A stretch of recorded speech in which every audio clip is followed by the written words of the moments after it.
신앙 고백하심으로 1월 첫 주 오후 예배를 시작하겠습니다.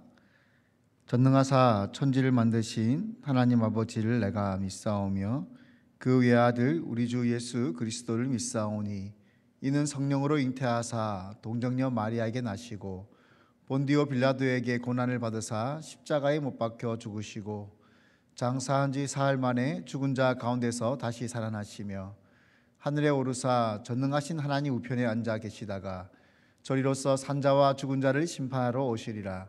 성령을 믿사오며 거룩한 공회와 성도가 서로 교통하는 것과 죄를 사하여 주시는 것과 몸이 다시 사는 것과 영원히 사는 것을 믿사옵나이다.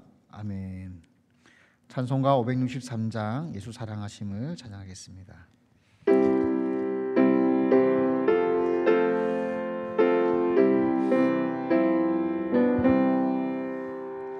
예수 사랑하심을 성경에서 배웠네. 우리들은 약하나 예수 권세만 도다. 날 사랑하심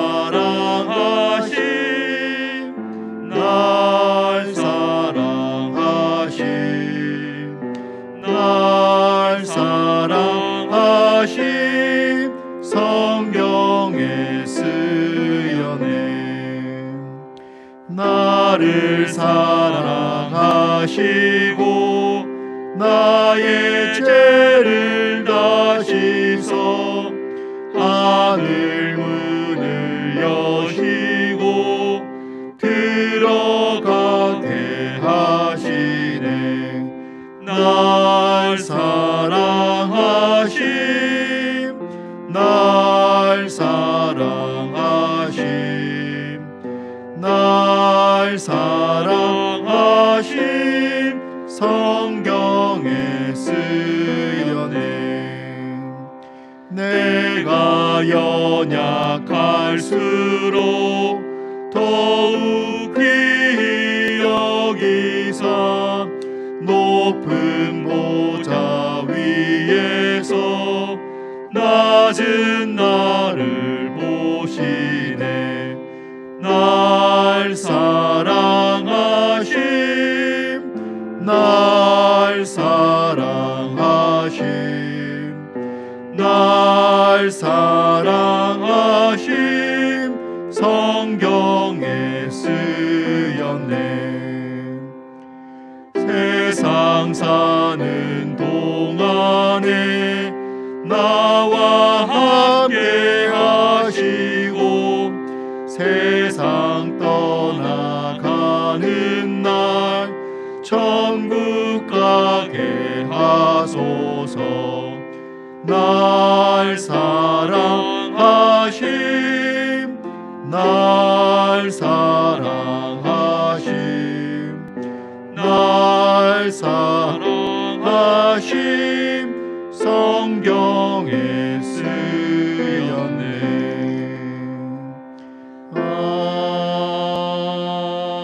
아멘.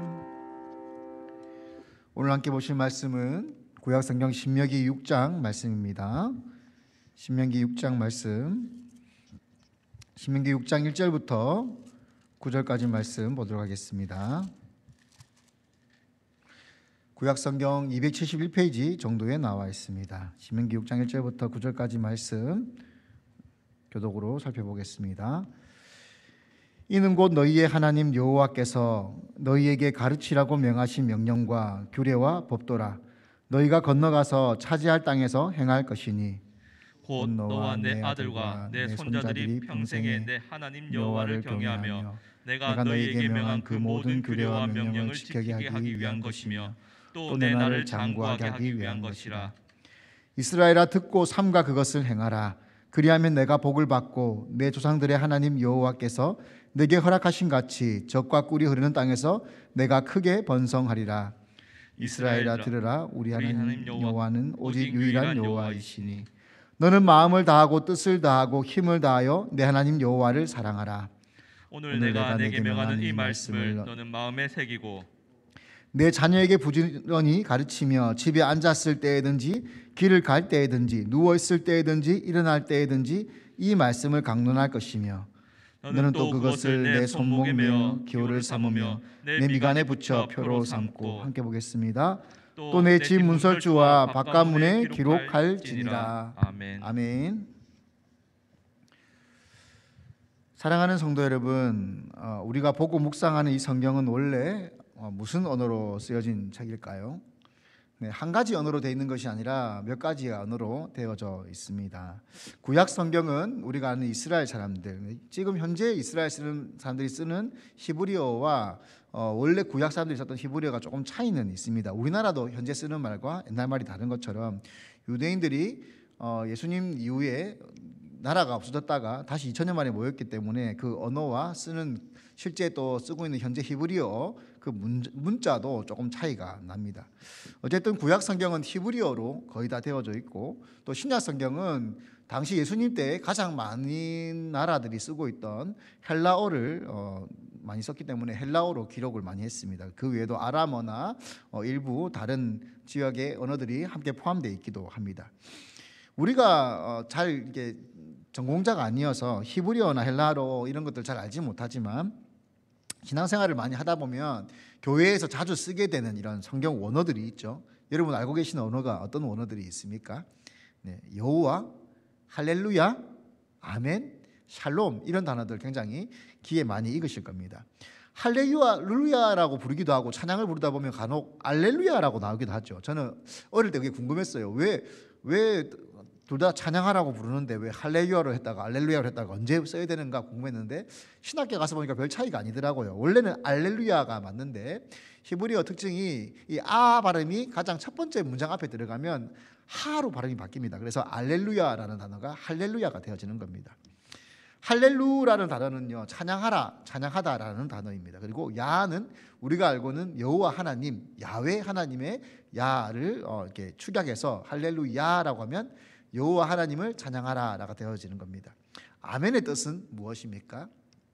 아멘은 네 동의합니다. 네 저도 그렇게 생각합니다. 저도 그렇게 믿습니다. 이렇게 네, 자신이 앞에 들었던 얘기들에 대해서 동의한다는 표현으로 쓰는 것이 아멘이지요.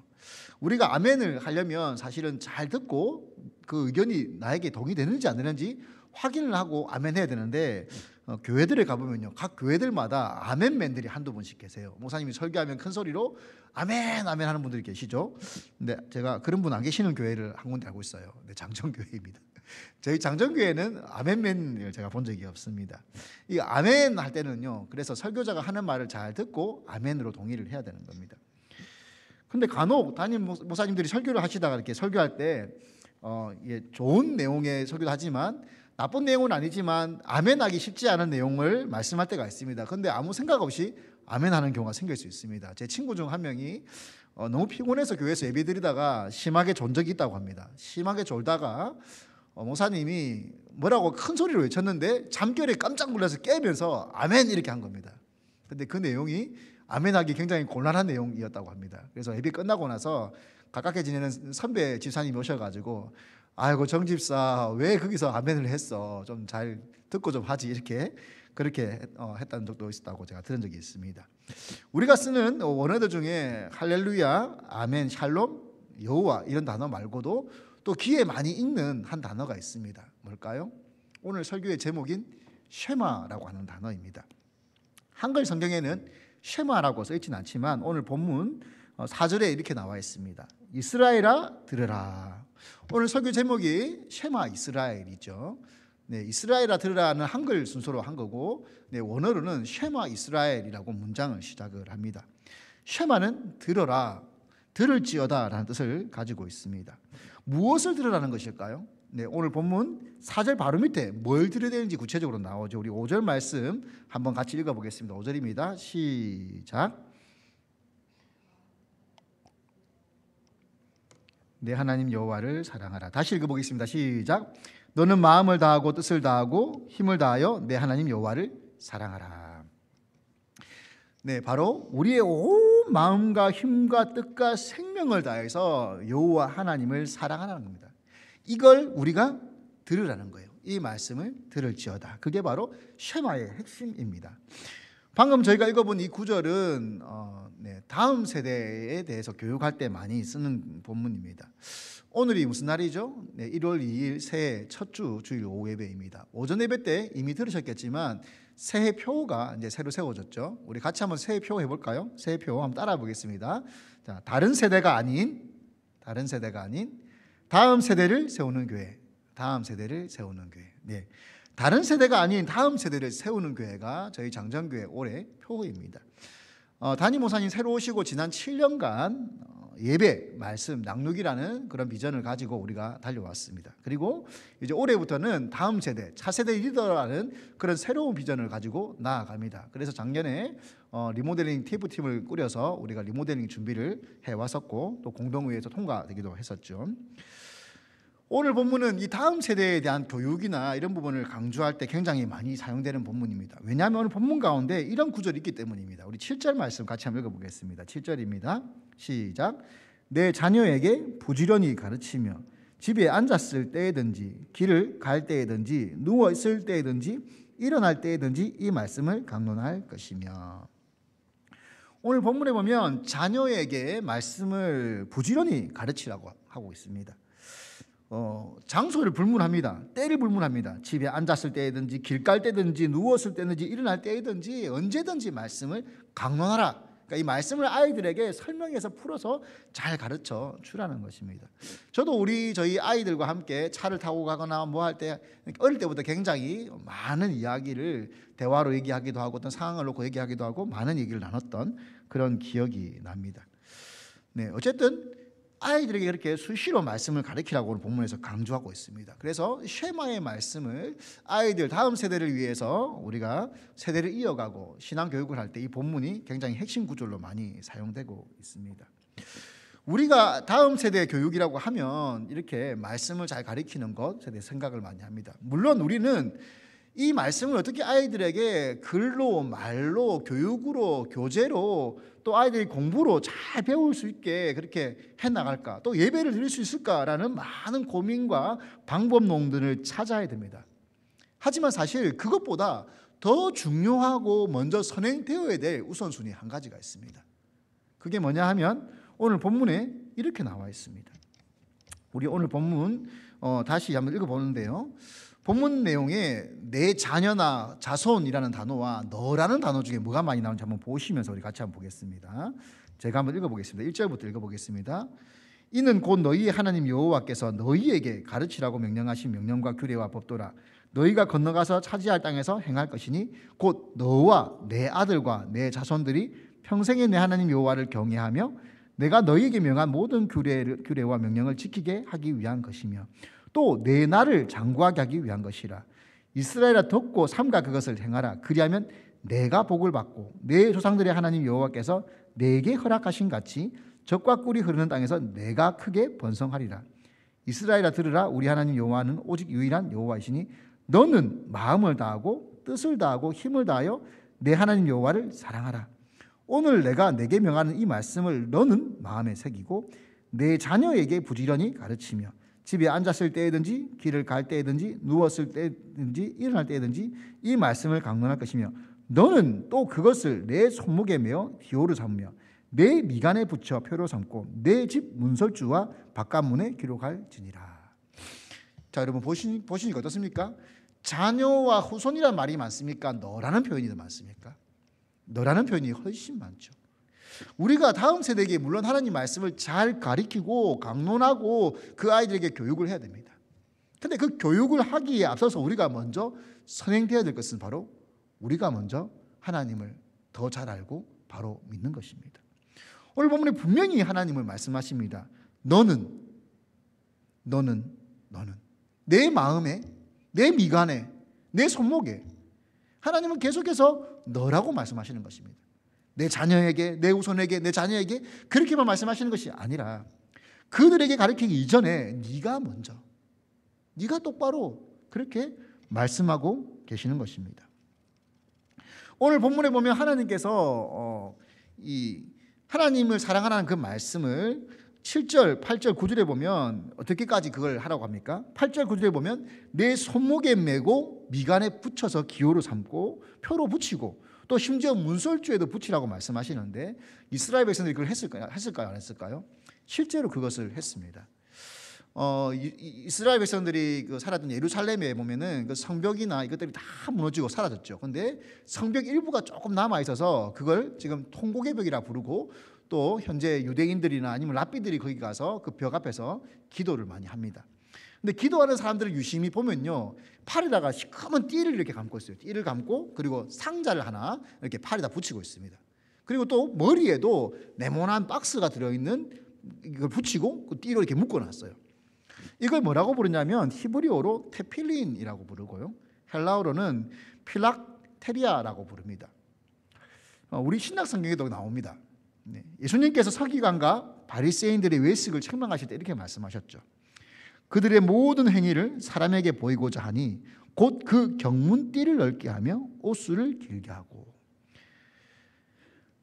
경문띠를 굵게 하며, 여기 나오는 경문이 바로 제가 방금 말씀드린 이 랍비들이나 유대인들이 착용하는 그 시꺼먼 상자 머리에 붙이고 팔에 감는 것, 이게 바로 테필린 필락테리아라고 부르는 것입니다.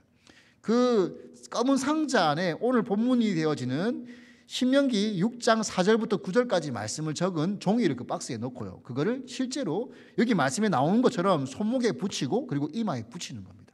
그리고 거기 통곡의 벽에 서서 기도하기도 하고 성경 읽기도 하고 하면서 중얼중얼 이렇게 그들이 그렇게 하는 겁니다.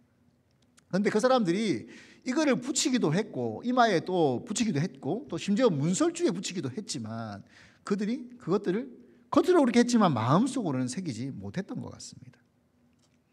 그래서 예수님께서 말씀하시기를 경문띠는, 이거 감는 띠는 멀리서도 보이게 크게 굵게 감았지만 그들이 마음으로 진정 듣지 못했다는 것입니다.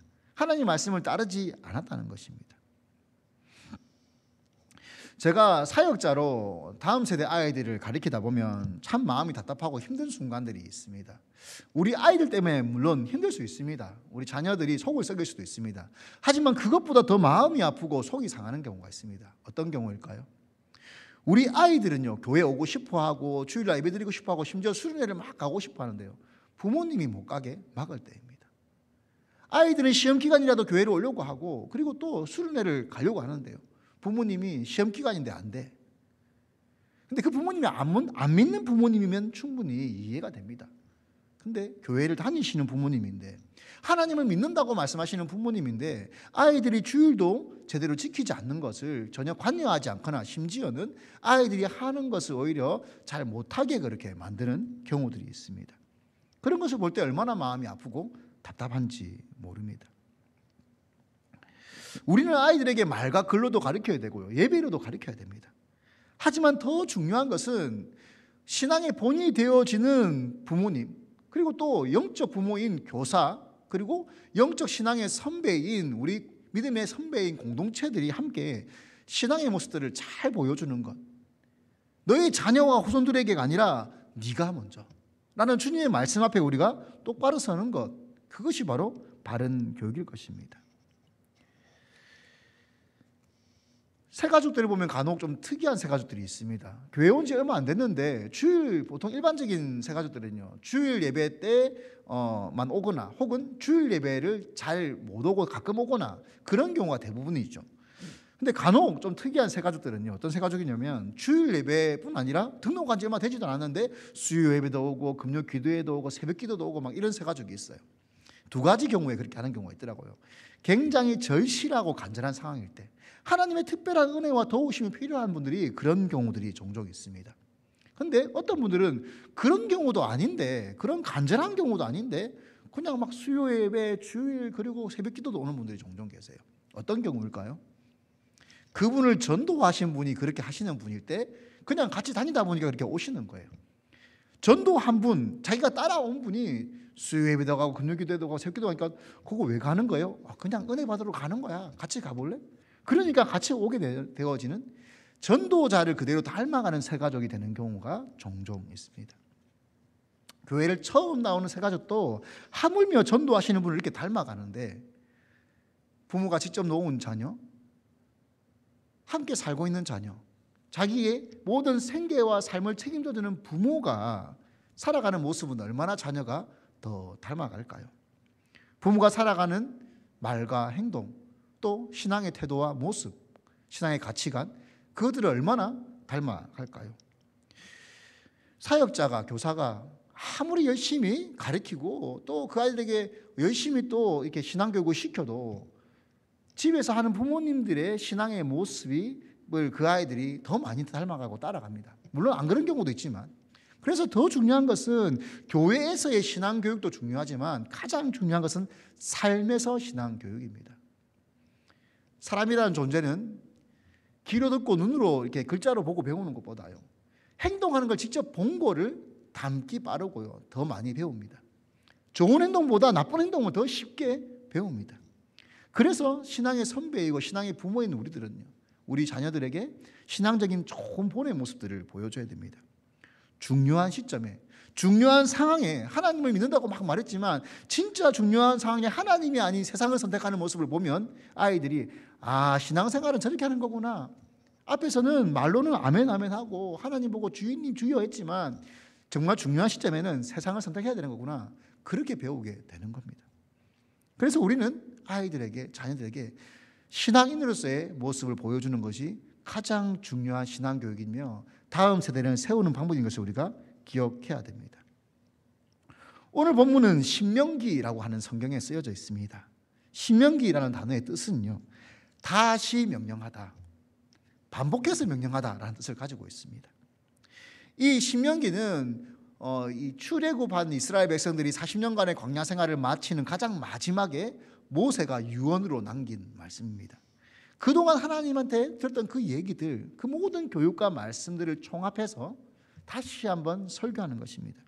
마지막 모세의 유언입니다. 오늘 오전에 살펴본 것처럼 이스라엘 백성들은 가나안 땅에 들어가서 거기에 정착하게 됩니다. 근데 정착하고 나서 어떻게 됩니까? 모세도 죽었고 여호수아와 또 그 당대의 장로들과 사람들이 다 죽고 나니까 그들이 다음 세대가 아닌 다른 세대가 되어버렸습니다. 왜 이런 일이 생겼을까요? 점점 부모 세대로부터 신앙의 모습들이 사라지기 시작한 거예요. 입으로 말로만 가르치는 것이 전부가 아닙니다. 하나님을 절실하게 믿는 모습. 오늘 본문에도 모세가 말하지 않습니까? 여호와 하나님만을 사랑해라. 그리고 여호수아가 땅 정복을 마치고 땅을 분배하고 마지막으로 뭘 했습니까? 나와 내 집은 오직 여호와만 섬길 것이다. 너희는 이 가나안의 신들과 여호와 가운데 선택하라. 그때 백성들이 뭐라고 합니까? 저희도 오직 여호와만 섬기겠습니다. 그런데 그렇게 하지 못했던 거예요. 점점 하나님을 떠나서 세상으로 나아가 버린 것입니다. 쉐마라고 하는 단어는요, 명령어입니다. 들어보겠니? 들어보면 어떨까? 그런 청탁의, 부탁의 말이 아니에요. 들을지어다, 들어라 라고 하는 명령어입니다. 하나님이 우리에게 하나님 말씀을 들으라고 그렇게 우리에게 책임으로, 의무로, 명령으로 주신 말씀입니다. 들을지어다, 들으라, 구약에서만 꼭 나오는 표현은 아닙니다. 우리 예수님께서도 똑같이 사용하셨습니다. 신약에서 예수님 뭐라고 하셨죠? 들을 귀 있는 자들은 들으라. 들을 귀 있는 자들은 들으라. 우리가 말하는 것을 귀로 듣는다고 다 듣는 것이 아닙니다. 소리로 그냥 귀에 들어갔다고 해서 다 들은 것이 아니에요. 진정한 들음은 무엇인가요? 진정한 들음은 그 들은 것이 머리 가운데서 고민이 되어지고 묵상이 되어지고 반성이 되어지고 다짐이 되어지고, 내가 이렇게 해왔구나, 이렇게 하면 안 되겠다, 이제 이렇게 살아야겠다, 그런 고민과 또 삶의 다짐과 삶의 실천까지 나아가는 것입니다. 그래서 오늘 본문 3절에 이렇게 나와 있습니다. 우리 3절 말씀 같이 읽어보겠습니다. 3절입니다. 3절 시작. 이스라엘아 듣고 삼가 그것을 행하라. 그리하면 내가 복을 받고 내 조상들의 하나님 여호와께서 내게 허락하신 같이 젖과 꿀이 흐르는 땅에서 내가 크게 번성하리라. 단지 들으라 말씀하지 않으십니다. 듣고 삼가 그것을 행하라. 우리가 해야 될 일은 하나님 말씀을 귀로만 듣는 것이 아니라 삶으로 듣는 것이에요. 그냥 기도 듣고 주일날 예배 와서 예배 드리고 그냥 가고 끝나면 그것은 물론 은혜로운 시간이 될 수 있겠죠. 하지만 내 영적인 인생의 길에서 큰 유익이 없습니다. 단지 여기서 예배가 끝난다면 그것은 나에게 큰 성장과 변화를 가져오지 않습니다. 진정한 예배는, 진정한 들음은 삶 가운데로 가져가서 고민하며 그것으로 살아가기 위해 발버둥 치는 것입니다. 성경에서 하나님 말씀을 먹는 사람들의 얘기가 나옵니다. 그 말씀을 먹었더니 어떤 일이 생기죠? 입에서는 꿀송이처럼 달았지만, 너무너무 달았지만 그게 속에 들어갔을 때 쓴 것이 되었다고 나와 있어요. 하나님 말씀은 그래요. 우리가 귀로 듣고 우리가 입으로 먹으면 너무 맛있고 좋습니다. 근데 그걸 내 삶으로 가져가서 살아가려고 하면요, 얼마나 힘들고 뼈를 까는 고통이 있는지 모릅니다. 하지만 그게 진짜 하나님 말씀의 맛이에요. 그 말씀으로 살아가려고 할 때 힘들고 어렵고 고되지만 그것이 나를 예수님을 닮아가게 하는 것, 성화의 삶을 살아가게 하는 것, 그리고 그 모습을 보고 다음 세대의 자녀들이, 또 믿음의 후손들이 함께 다음 세대의 길을 걸어가게 하는 것, 그것이 진정한 다음 세대를 세우는 방법입니다. 우리 아이들 어떤 세상을 살아갑니까? 우리 아이들은요, TV만 켜고 휴대폰만 꺼내면 그게 안에서만 살 수 있는 세상을 삽니다. 저희가 올해 연중에, 작년이죠, 그러니까 21년 교사 강습회로 갔는데 거기 나왔던 주제가 뭐냐면 메타버스 많이 보셨죠? 메타버스는 가상현실을 말합니다. 저희들은 현실 속에 살다가 휴대폰을 통해서 가상현실에 들어갔다가 나오는 사람들이라고 그렇게 표현하시더라고요, 강사가. 근데 현재 요즘 아이들은요, 현실 속에 살다가 가상에 들어갔다 나오는 아이들이 아니라 태어날 때보다 가상 세계에 태어났다가 걔들이 현실로 잠시 왔다가 다시 가상으로 돌아가는 애들이라고 표현하시더라고요. 요즘 아이들이 그렇습니다. 일주일 내도록 휴대폰과 또 TV와 그런 또 세상적인 것들에 얼마든지 많이 빠져 살 수 있는 그런 세상 가운데 있습니다. 우리가 어떻게 이 아이들에게 말과 글로만 하나님을 사랑하라고 가르칠 수가 있을까요? 말로 글로만은 부족합니다. 우리가 하나님 사랑하는 삶을 보여주는 것, 그들과 함께 살자고 말하는 것, 그것만큼 좋은 방법이 없습니다. 광야 같은 세상 가운데 하나님 말씀을 따라가는 좋은 믿음의 부모, 또 믿음의 선생님, 믿음의 선배들이 되어서 우리 다음 세대를 다른 세대가 아닌 하나님이 기뻐하시는 다음 세대로 세워나가는 귀한 장정교회 2022년 되어지기를 축복합니다. 기도하겠습니다. 하나님 아버지, 그렇습니다. 하나님께서 자녀에게 또 후손들에게 하나님 말씀을 잘 가르치라 말씀하셨지만 그 이전에 내가라고 말씀하셨습니다.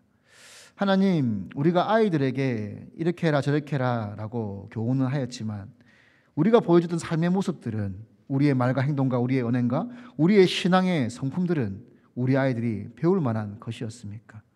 하나님, 우리가 오늘 말씀을 통하여서 우리의 신앙이, 우리의 삶이 우리 아이들에게 좋은 믿음의 교과서가 되어지도록 다시 한번 돌아보게 도와주시옵고, 이제 2022년 다음 세대를 우리가 정말 다른 세대가 아니라 다음 세대로 세우는 교회가 되기 위해서 우리의 모습부터 돌아보고 바르게 신앙생활하며 또 다음 세대에게 귀한 비전센터와 또 교육과 귀한 예배를 드릴 수 있도록 우리가 도와주는 그러한 믿음의 세대로 세워주시옵소서.